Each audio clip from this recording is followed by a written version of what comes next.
Coucou tout le monde, j'espère que vous allez bien. Aujourd'hui je voulais commencer une petite série. Je pense que cette vidéo il y aura 3 parties parce que je vais pas attendre l'automne une fois que tout sera fait pour vous filmer. Sinon si vous avez envie de démarrer ce même projet que je vous propose aujourd'hui, pour vous, pour vos enfants, bref, si je vous publie cette vidéo une fois que tout est terminé, tout est fait, tout est abouti en automne, et ben ça sera trop tard pour vous. Donc le projet que je vous propose, vous avez vu dans le titre, c'est de faire un... Alors nous on appelle ça ici un pumpkin patch, c'est-à-dire un petit coin voilà, à citrouille. Donc en fait j'avais dans l'idée tout simplement de faire pousser les citrouilles, mais de faire ça d'une manière un petit peu plus ludique pour les enfants, de créer un petit coin avec eux et de faire ça de façon un peu sympa parce que alors les citrouilles ça s'étale vite, ça prend de la place et le coin que j'ai pour elles, avec un petit peu de soleil quand même dans la journée parce qu'il en faut au moins allez 4-5 heures je dirais c'est minimum, il n'est pas énormément grand. Donc je me suis dit que j'allais verticaliser ce petit coin. Je me suis inspirée de photos sur Pinterest, j'ai cherché Pumpkin Garden et j'ai trouvé quelques inspirations. Donc le Pumpkin Patch, ici aux États-Unis, c'est une ferme à citrouilles où on se rend chaque année, on va choisir où découper notre citrouille. Souvent il y a d'autres choses, par exemple là où on va chaque année avec Loulou qui adore, et on fait souvent d'ailleurs des photos pour la fin d'année là-bas parce que c'est sympa. Bon voilà, j'aime beaucoup l'automne, vous le savez. Il y a plein d'autres choses, il y a un labyrinthe de maïs, il y a des petits poneys, enfin bon, il y a un tracteur, il y a une attraction où grosso modo on monte sur le derrière d'un tracteur où ils ont mis une petite remorque et puis on passe dans les champs de maïs, il y a des bosses, les enfants aiment ça, bref. Et beaucoup de gens font des photos, en général on revient avec quelques pumpkins soit pour les manger, soit pour les décorer. Moi je fais les deux, je les mets sur mon porche d'entrée jusqu'à Halloween et ensuite je les cuis. Et du coup, voilà, j'avais envie de recréer ça un petit peu ce petit côté-là. Je me suis dit que peut-être on pourrait éventuellement faire des photos à cet endroit au milieu des pumpkins avec Diane à l'automne. Donc je me suis pas mal inspirée. J'ai décidé un petit coin du jardin où il y a quand même du soleil malgré les sapins. Et dans ce coin-là, on a regardé avec mon mari pour récupérer un petit peu du bois, des trucs qu'on avait déjà à la maison, pour faire un genre de petite échelle pour que les pumpkins puissent grimper et verticaliser ça pour en avoir davantage. Alors vous allez voir, j'ai mis 2 types de citrouilles, donc je vais vous les montrer après. On a créé ça, on a récupéré du bois qu'on avait, on a coupé. Il y avait une vieille table Ikea dont on se servait comme une mud kitchen, une cuisine mud kitchen, littéralement une cuisine avec de la boue, grosso modo un truc où on avait percé des trous et Louis pouvait jouer avec de l'eau l'été dedans, donc faire des transvasements, faire des petites activités. Des fois je la séchais, je mettais un petit peu du sable pour faire une activité un peu sensorielle parce qu'on n'a pas de bac à sable dans le jardin. D'ailleurs, je me demande si ça vaudrait pas le coup de le faire une année, parce que je pense que les enfants aiment bien. Bon, bref. Et en fait, elle fait partie de ces éléments qu'on a laissés, qu'on n'a pas recouvert cet hiver. Je vous en avais parlé dans un vlog. C'était notre premier hiver en Californie au jardin, et notre premier hiver avec un jardin. Et on a laissé 2-3 trucs, franchement, se détériorer, soit se salir, donc ça a été tranquille, on a juste nettoyé, soit se détériorer pour le cas du bois. Et en fait, c'est du faux, c'est du recomposé, là. Le plateau de la table qui avait été déjà affaibli parce qu'on avait percé des trous dedans. Et là, avec l'eau, vraiment, ça a pourri, donc on allait s'en débarrasser. Et puis mon mari m'a dit, je vais garder quand même les pieds, parce que j'ai l'idée de faire un petit chariot à fleurs pour en offrir à mes voisins. Et il m'a dit ça, je pourrais l'utiliser. Bon, finalement, on s'en est servi pas pour mon chariot à fleurs qu'on n'a toujours pas commencé. On n'a pas le temps de rien. Bon, surtout depuis que Louis est en vacances scolaires, du coup, on a plus les matins, on est avec lui, quoi, tout simplement. Mais bon, bref, donc on a utilisé tout ce bois et il m'a créé cette petite échelle, vraiment hyper facile. Alors, j'ai fait une erreur que je vous conseille pas de faire si vous voulez manger vos pumpkins, c'est que vos citrouilles, j'ai lasuré en fait cette échelle. J'aurais pu passer une petite huile de lin, mais en fait il me restait de la lasure dans le garage. Je me suis dit tiens, ça sera joli, et en fait en l'appliquant, en sentant à quel point ces trucs c'est toxique, je me suis dit les pumpkins les citrouilles qu'on va faire grimper dessus, je sais pas si on va les manger du coup, parce que à chaque fois qu'on arrose, la lasure elle va partir dans le sol, voilà, c'est pas... Donc je pense que ce sera plutôt des citrouilles d'ornement à décorer et tout ça, comme les gens font beaucoup ici. Et peut-être que l'année prochaine, quand on recommencera, l'échelle aura suffisamment été lessivée et ce sera plus un problème. Voilà, c'est la seule chose, si vous prévoyez de faire ça et ensuite de les manger, ce qu'on faisait quand on allait à ces fameuses pumpkin patch. À quoi vous allez me dire, elles n'étaient pas du tout bio hein, quand on va là, parce que je pense qu'on est les seuls à les manger, ces trucs, ces citrouilles-là. Et on les mangeait, et bon... Voilà, comme là c'est en connaissance de cause, je vais peut-être faire attention cette année. Mais de toute façon, quand j'ai gratté le sol, qui est un sol, je vous en ai déjà parlé, qui a été énormément sprayé avec des désherbants par les jardiniers que mon propriétaire faisait venir. Donc honnêtement, de toute façon cette année, même si j'étais déjà hésitante à me dire qu'on va les manger. Et je vous en ai déjà parlé du fait que j'ai jamais commencé de potager dans ce jardin et que de toute façon, c'est pas pour le moment, c'est pas un objectif pour moi, quel que soit le jardin où on est. J'aime trop les fleurs et ça me prend déjà beaucoup de temps. Mais là, je me suis dit ça aurait été bien de lier l'utile à l'agréable. Mais honnêtement, une fois que j'ai placé l'échelle et je voyais exactement où je voulais, j'ai dû enlever tout le géotextile. Vous vous souvenez, j'en ai enlevé sur une grosse partie du jardin la première année où je suis arrivée. Là, dans ce coin-là, je m'en étais pas occupée. Donc là, j'ai dû retirer une grosse partie du géotextile et le sol était tacheté un peu de résidus blancs, comme des produits qui ont été sprayés et qui auraient été lessivés au fur et à mesure. Donc honnêtement, ça ne m'a pas du tout donné confiance en fait de manger ces citrouilles, en tout cas pas cette année. Bon bref. Donc après avoir tout enlevé ça a été long, mais ça a été long. J'ai essayé d'enlever une petite couche parce qu'il y avait encore des petits copeaux de bois, vous savez, il avait dû mettre ça à un moment donné dans tout le jardin en guise de désherbant, plus le géotextile, plus les sprays qu'il utilisait. C'est la fin de la biodiversité, quoique en enlevant pas mal de géotextile, dessous il y avait plein de petits vers de terre, donc j'étais contente de les voir. Bref, donc après avoir fait tout ça, j'ai enlevé une bonne couche de ces petits copeaux de bois et de ce vieux terreau tout sec, dénudé de toute vie. Alors voilà le petit coin. Donc vous pouvez le voir, là il est 5 heures et il y a déjà plus de soleil, donc à voir si ça prend bien. Il y a du soleil au milieu de la journée, pas partout, mais bon, on va voir. Il n'y en a pas 6 heures d'affilée, ça c'est sûr, en plein soleil partout. Donc on va voir si ça prend cette année. Donc j'ai mis des petites pierres là. Là j'attends, mon mari est allé avec Louis chercher du terreau. J'ai essayé d'enlever le maximum, vous voyez les dépôts là qu'on voit. Voilà, je sais pas ce que c'est, j'ai pas les sous, puis c'est pas mon jardin, moi, donc pour tester le sol, clairement, je trouve que c'est pas hyper bon signe. Sachant que c'est une zone que je vous ai expliqué qui a beaucoup été sprayée en pesticides, enfin en herbicides en fait, pour éviter d'avoir ces petites herbes là autour des pavés. Et j'ai dû enlever du coup du géotextile. Donc voilà pour la petite zone. Je vais faire un petit chemin au milieu avec des petits trucs en bois là, vous voyez là j'en ai encore de ça. J'en avais mis un petit peu entre mes bacs pour que Louis sache en fait où est-ce qu'il peut marcher, où est-ce que ça pousse pas. Pour le moment, j'ai rien planté. Il m'en reste un peu, donc je vais faire une petite allée qui va passer sous le treillis. Comme ça, si les enfants veulent aller sous le treillis, à un moment donné, ils peuvent. De toute façon, je vais pas mettre les grosses pumpkins dessus. Je vais mettre les petites citrouilles, les petites gourdes là, comment ça s'appelle. Et le reste, je vais mettre le terreau, donc j'ai pas encore comblé les trous puisque je vais les combler avec du nouveau terreau. Parce qu'en plus, je vais mettre plusieurs petites graines là au pied de l'échelle qu'on a fabriquée. Et j'ai remis ensuite une bonne couche de terreau sur ces deux endroits.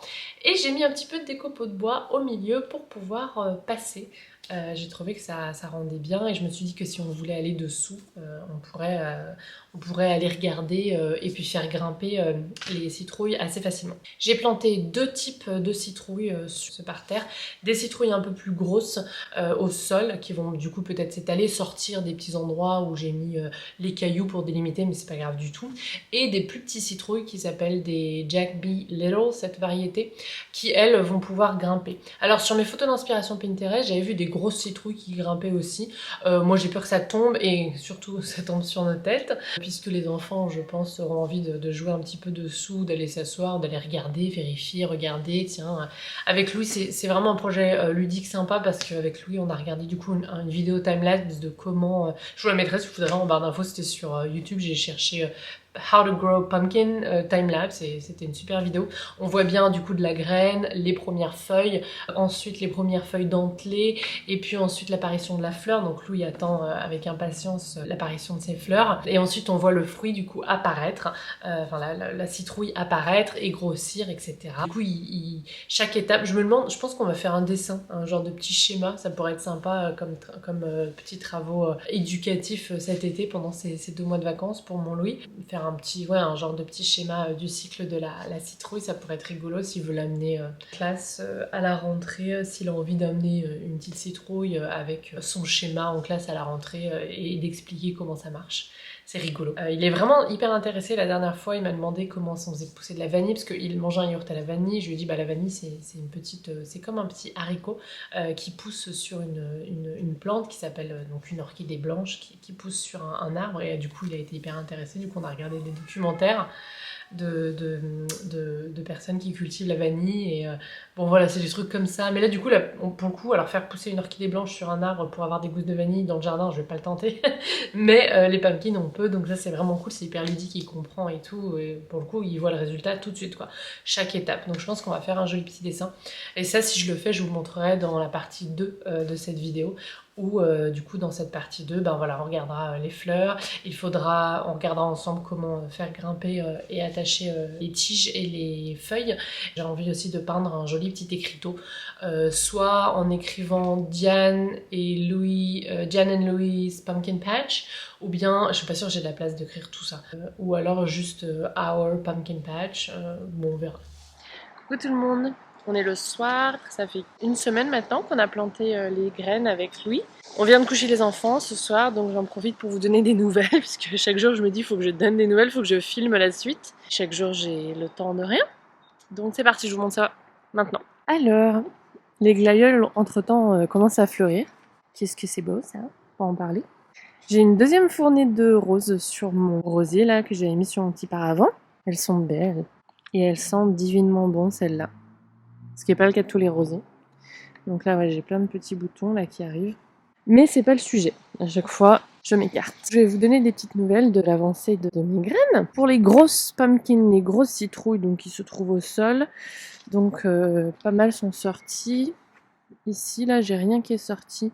Mais je me demande si j'ai mis en fait. Ça prend un peu plus de temps. Il y a un petit peu moins de soleil. Et ici, on a déjà... Donc après les cotylédons, un autre set, les sets de feuilles, vous savez, qui sont dentelés. Et puis tout autour de l'échelle, pour les Jack Bill Little, donc les petits Jack, on en a 3 ici qui sont sortis. Et de l'autre côté, là, pour le moment, rien. Et ici, c'est sorti un peu tout autour, donc ça, c'est cool. Ce sont les petites que je vais faire grimper. Louis est super excité, parce qu'en plus c'est assez rapide. Alors on a regardé des vidéos, des timelapses sur YouTube de comment est-ce qu'une pumpkin, une citrouille grandit. Donc on en a trouvé une qui était sympa. Si vous voulez, je vous la mettrai en barre d'infos si vos enfants veulent regarder. Ou vous, par curiosité. Donc il est très pressé de voir une fleur arriver pour chacun de ces petits plants. Parce qu'il a bien compris comment ça fonctionnait, je lui ai bien expliqué. Il est pressé que les abeilles ou les papillons viennent les polliniser pour avoir un fruit, enfin pour avoir la citrouille après, qui va grossir et qui au début sera petite. Enfin vraiment, voilà, il a que 3 ans et demi, mais il est hyper content. Donc vraiment un projet hyper simple à faire pour vous ou bien vos enfants. Je me dis que ça serait aussi un endroit hyper joli pour faire des photos à l'automne. Si ça grimpe là-dessous, on pourrait se mettre tous les 4 ici et mettre un trépied par là pour avoir peut-être notre photo de vœux de cette année, j'en sais rien. Bon bref, il faut encore que je fasse la pancarte. Bon ça c'est un peu casse-pied, mais c'est un renfort de la clôture qui est un peu ancienne que mon propriétaire ne veut pas du tout refaire faire. Et alors ici on a le canapé, parce qu'en fait comme on a un nouveau canapé qui n'est pas nouveau, mais c'est pour nous il est nouveau, et ben lui je savais pas comment faire et honnêtement je vais pas le jeter, je le trouve chou même s'il est un peu, voilà, il fait un peu vieillot quoi, parce que la couleur, là, le blanc, je l'avais rebombé quand on l'avait acheté. D'occasion aussi, j'avais acheté des coussins d'occasion. Je me dis que ça serait bien d'investir dans des jolis coussins pour que ça fasse un peu plus cossu. Et peut-être que je repasse un coup de peinture. Bon bref, pour le moment il est là. Et en fait je l'ai mis là parce que je sais pas où le mettre d'autre. Et en fait c'est rigolo parce que le matin avec Louis on va s'asseoir ici. Et on va regarder l'avancée de nos petites citrouilles. C'est là où je m'étais assise avec lui pour lui montrer la vidéo, le timelapse de l'avancée d'une citrouille. Bon bref, voilà, donc pour le moment c'est notre petit endroit secret. J'aime bien par contre l'idée d'avoir des endroits dans le jardin où on peut au milieu des fleurs s'asseoir, un peu comme un jardin anglais, il y a plein de petits recoins comme ça où on peut aller se cacher et s'asseoir et profiter au milieu des fleurs et des pollinisateurs. Et en fait là c'est le cas. Alors c'est un peu moche, c'est un peu mal mis. Enfin, je la tire un peu, quoi, mais après on se pique avec les aiguilles du sapin. C'est un peu mal mis, c'est pas le bon meuble ici, clairement. Là, ça serait bien d'avoir soit un petit banc, soit une petite, vous savez, comme un genre de transat. Là. Ça fait bien l'affaire pour le moment. Et honnêtement, on aime bien venir se poser là le matin. Quand il fait encore un peu frais, on profite du soleil ici. Et après, on va se réfugier sous la machin là-bas. Même s'il fait super chaud du coup. Mais voilà, moi je peux observer mes fleurs en même temps. Écoutez, j'espère que cette vidéo vous a plu. Je suis bien contente, voilà. Alors, si vous faites ça, vérifiez que vous ayez... Oh, j'entends ma dodo. Ça y est, c'est réveillé de la sieste. J'ai eu pile 11 minutes quoi pour faire ça. Cette course en ce moment. On verra quand est-ce que j'aurai le temps de faire le montage. J'arrive ma dodo. Oh oui. Ok. Faut que j'y aille. Qu'est-ce que je voulais vous dire? Si vous faites ça, il faut quand même avoir un petit peu des fleurs dans le jardin pour avoir des insectes pollinisateurs pour s'occuper des fleurs. Du coup, si vous avez envie de planter des petits tournesols à côté qui seront aussi jolis dans vos photos d'automne ou de fin d'été. Voilà. Petit conseil par-ci par-là, en tout cas moi je le fais déjà, vous le savez. J'ai pas mis les tournesols juste à côté, vraiment là ça valait pas le coup, parce que j'aurais plus eu de place, mais bon ils sont vraiment pas loin, puis de toute façon il y a des fleurs de partout dans le jardin quoi. Et les insectes s'en font un régal. Mais écoutez, si cette vidéo vous a plu, n'hésitez pas à mettre un petit pouce en l'air si vous avez d'autres questions sur la mise en place de ce petit coin. En tout cas, j'ai hâte que ça continue. Du coup, j'ai hâte de vous filmer l'épisode 2 et l'épisode 3. Je pense qu'il y aura un épisode 2 au milieu de l'été, et puis sûrement un épisode 3 du coup au tout début de l'automne pour voir où on en est, et j'ai trop hâte.